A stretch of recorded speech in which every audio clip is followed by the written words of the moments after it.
जय श्री राधे दोस्तों, आप सभी का मेरे इस YouTube चैनल में हार्दिक स्वागत है। दोस्तों, आज मैं आपको वैशाख मास के 9वें अध्याय महात्म की कथा श्रवण करवाने जा रही हूँ। उससे पहले कि 8वें अध्याय मेरे चैनल पर कथाएं अपलोड हैं, आप जाकर उनका श्रवण कर सकते हैं। 8वें अध्याय में आपने पढ़ा था कि अन्न दान ना करने से श्रुतदेव के पिताजी को भी पिशाच योनि का सामना करना पड़ा। तो आगे की अब मैं कथा प्रस्तुत कर रही हूँ। दोस्तों, अगर आपको हमारी ये वीडियो अच्छी लगी हो तो लाइक और शेयर करें और चैनल को सब्सक्राइब करना ना भूलें और कमेंट बॉक्स में ओम नमो भगवते वासुदेवाय अवश्य लिखें। दोस्तों, इतना सुनकर मिथिलेश राजा ने पूछा कि हे ब्राह्मण, इक्ष्वाकु वंश के राजा ने जल और अन्न का दान नहीं किया, इस वजह से वो चातक और छिपकली की योनि मिली, और साधु महात्माओं की सेवा ना करने से उसको गिद्ध की योनि मिली। परंतु आपने कहा कि उसको 7 जन्म तक कुत्ते की योनि में आया, जो कि मुझे कुछ कारण समझ में नहीं आया। उसने संत महात्माओं को कभी भी कष्ट नहीं दिया, ना ही उनको तंग किया, उनकी हमेशा पूजा आराधना की। तो इसका मुझे मतलब समझ में नहीं आया, इसका आप मुझे कारण बतलाइए। राजा के ऐसे प्रश्न को सुनकर श्रुतदेव जी ने कहा, तुम धन्य हो राजन, तुमने ऐसा धार्मिक प्रश्न किया है, सो अब मैं इसका समाधान करता हूँ। यही वार्ता शिव जी ने कैलाश पर्वत पर श्री पार्वती माता जी से कही थी। सब लोगों की रचना कर उनकी परलोक और लोक 2 प्रकार की स्थिति बनाई, और इनकी स्थिति के ही निमित्त उन्होंने 3 भेद बतलाए। पहला, जल सेवा, अन्न सेवा और औषधि सेवा। यह तीनों इस लोक की स्थिति के हेतु हैं, तथा साधु सेवा, विष्णु पूजा और धर्म, यह तीनों परलौकिक स्थिति के हेतु हैं। ऐसे ही कर्म से धन संपत्ति आदि प्राप्त हो सकते हैं, वैसे ही परलौकिक क्रियाएं कभी कभी दुख का कारण भी हो जाती हैं। जैसे यहाँ पर हम आपको एक पुराना इतिहास कहते हैं।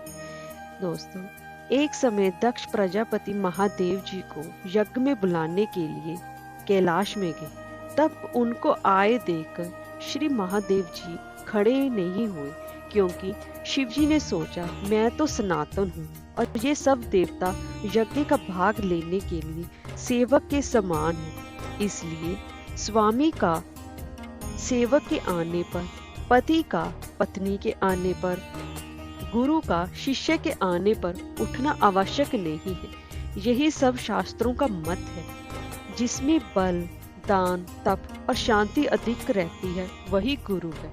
जो स्वामी स्वयं अपने सेवकों के लिए उठते हैं, उनकी आयु, धन और यश तत्काल ही नष्ट हो जाते। ऐसा सोचकर कि ये मेरे खुद के ससुर भी हैं, इसलिए ऐसा सोचकर उन्होंने वो अपनी जगह से हिले नहीं और उसकी भलाई के लिए वहीं पर बैठे रहे। पर यह देखकर दक्ष प्रजापति को अत्यंत क्रोध आ गया और उनके सामने ही उनकी निंदा करने लगा कि देखो, इस दरिद्री को बड़ा अहंकार हो गया है। इसका धन केवल एक बूढ़ा बैल, जिस पर केवल चर्म ही रह गया है, कपाल की हड्डी धारण करता है।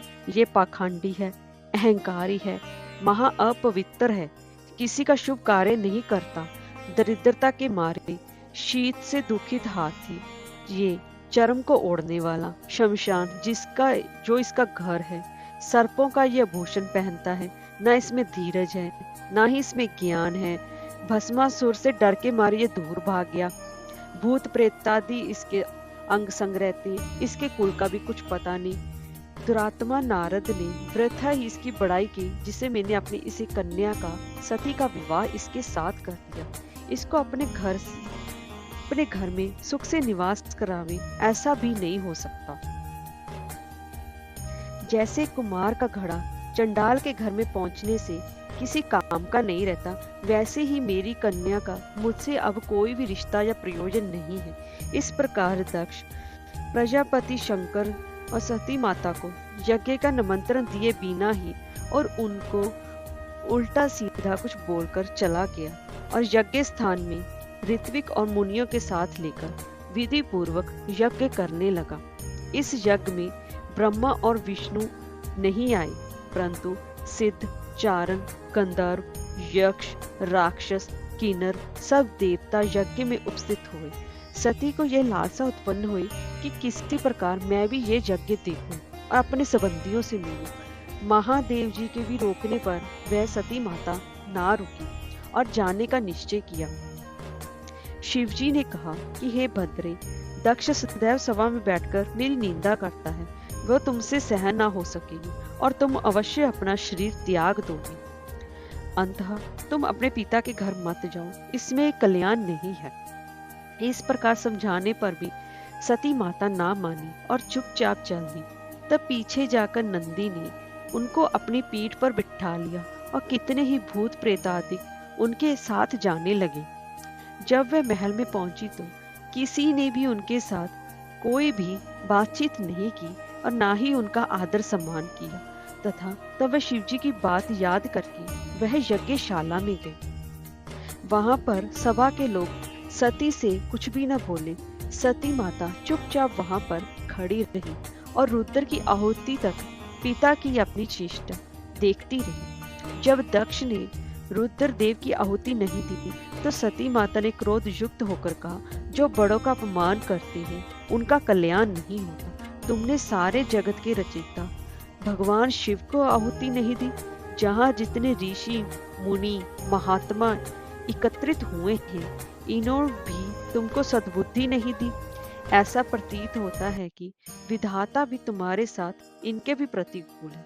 जब सती यह वचन कह रही थी तो पूखा देवता मुंह फाड़कर हंसने लगे और कर्महीन शुक्राचार्य दाढ़ी और मूछ फड़काने लगे। दक्ष निंदा करने लगा। यह सब बातें देखकर सती माता को अत्यंत क्रोध आ गया और वे अपनी पति की निंदा सुनकर प्रायश्चित के रूप में सबके देखते देखते वहां हवन कुंड में कूद गई। सती माता के गिरते ही पूरे ब्रह्मांड में हाहाकार मच गया। शिवजी के घर भागकर शिवजी के पास गए और सारी कथा सुनाई। महादेव ने रौद्र रूप धारण कर क्रोध होकर अपनी जटा उखाड़कर पृथ्वी में दे मारी, जिससे कि बड़ा ही बलवान महाकाय वीरभद्र उत्पन्न हुआ तथा हाथ जोड़कर कहने लगा, जिस काम के लिए आपने मुझको उत्पन्न किया है वो कार्य आप मुझे बताएं। तब शिवजी ने उसको आज्ञा दी कि मेरे निंदक दक्ष का नाश कर दो, जिसके कारण सती को शरीर त्यागना पड़ा। महादेव जी की आज्ञा पाकर सहस्त्र भुजाओं वाला और यमराज के सदृश वह वीरभद्र जब यज्ञशाला में पहुंचा और देवता, असुर, मनुष्य आदि जो भी यज्ञ में उपस्थित थे सबको मारने लगा। पूखा दांत निकालकर हंसा था, इसलिए उसके दांत उखाड़ दिए। भृगु जी की दाढ़ी मूछ उखाड़ ली। जिसने जो अंग फड़काया था वीरभद्र ने उसका वही अंग उखाड़कर फेंक दिया। दक्ष का सिर काटने लगा, किंतु शुक्राचार्य जी मंत्र बल से उसकी रक्षा कर रहे थे, इसलिए नहीं काट सका। तब रुद्र ने स्वयं उसका सिर काट डाला। इस प्रकार यज्ञ में आए हुए सबका संहार कर वह कैलाश को लौटे। जो मरने से बचे थे वे सब भागकर ब्रह्मा जी की शरण में गए। ब्रह्मा जी उनको साथ लेकर भगवान शिव के पास कैलाश में गए और वहां जाकर अनेक प्रकार से समझा बुझाकर भगवान शिव को शांत कराया। फिर महादेव जी को साथ लेकर यज्ञशाला में पहुंचे। यज्ञ में जो मारे गए थे उनको जीवन दान दिया और महादेव जी ने दक्ष के धड़ पर बकरे का सिर रख दिया, जिससे आज तक उनके उपासक उनकी प्रसन्नता के लिए भम भम करते हैं। भृगु जी के मुख पर बकरे की दाढ़ी लगा दी, पूखा के दांत नहीं लगाए। उनसे कह दिया गया वो पीसकर खा लिया करेगा। इस प्रकार सबको अंग सहत किया गया और दक्ष पूर्वत यज्ञ करने लगा। यज्ञ संपूर्ण होने पर सब देवता अपने अपने स्थानों को चले गए। जय श्री राधे।